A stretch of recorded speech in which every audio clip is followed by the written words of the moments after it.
আপনার এই খাল একটা অংশ কিন্তু আপনি দখল নিচ্ছেন, সেই জমিটা কার? সেই খালটি ভেঙে গেছে নাকি আপনি? না, নিজের কথা না, আমি আপনার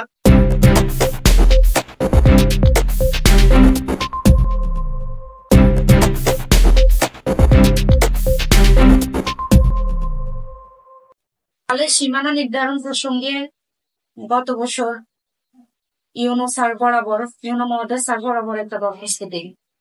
ইউনো মহোদয় স্যার তত্ত্বাবধানে এসিডেন্ট স্যার ও সার্ভেয়ার সাহেব সরজমিনে এসে খাল নির্ণয় করে আমাকে তার একটা কাগজ প্রদান করে প্রমাণস্বরূপ হিসেবে।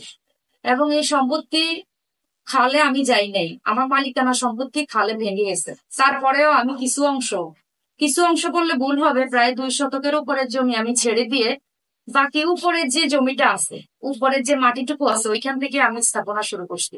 আমি খালের ভিতরে গিয়ে কোনো ফিলার উঠে স্থাপনা শুরু করিনি। টাকা চাঁদা কোনো জিনিসই আমার কাছে চাই নাই।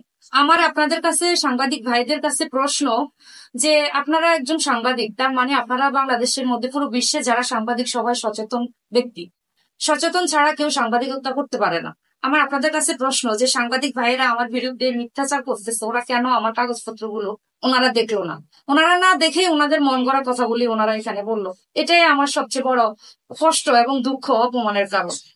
মিডিয়ায় প্রকাশ হয়েছে নাকি শুধু ফেসবুকে ওনার আইডিতে মিথ্যাচার করতেছে ওনার আইডিতে? জি না, এই পর্যন্ত কোনো মিডিয়া চ্যানেলে এগুলি প্রকাশ হয় নাই। 24 নামক একটা চ্যানেল, ফেসবুক আইডি, ও তোমাদের নিজস্ব ফেসবুক আইডি থেকে এই চ্যানেলগুলিতে প্রকাশ করেছে এরা ফেসবুকের মাধ্যমে, কিন্তু কোনো টিভি চ্যানেলের মাধ্যমে আসেনি।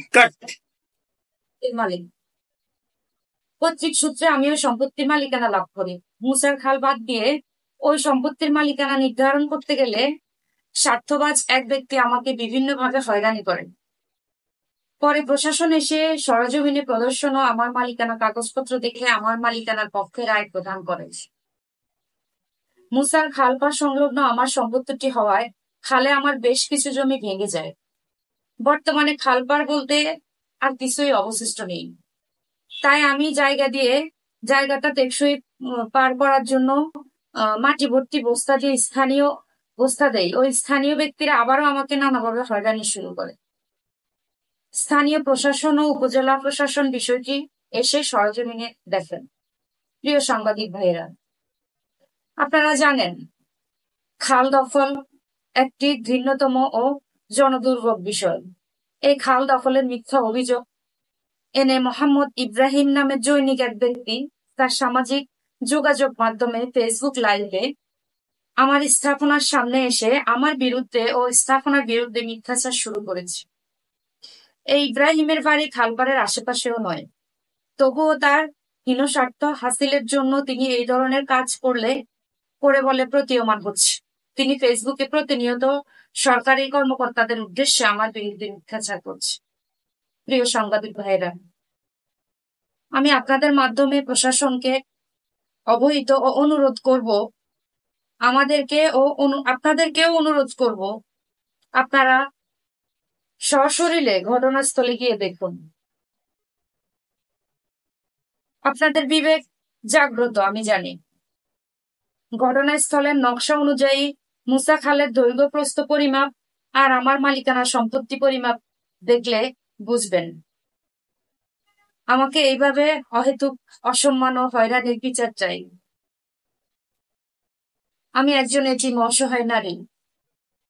মাননীয় সরকারের প্রতি এবং মাননীয় ডিসি মহোদয় স্যারের ও মাননীয় ইউনো মহোদয় স্যারের দৃষ্টি আকর্ষণ করছি এবং বিনীতভাবে অনুরোধ জানাচ্ছি, এক এতিম ও অসহায় নারীকে যেন এই লাঞ্ছনা অপমানের হাত থেকে ওনারা রক্ষা করেন।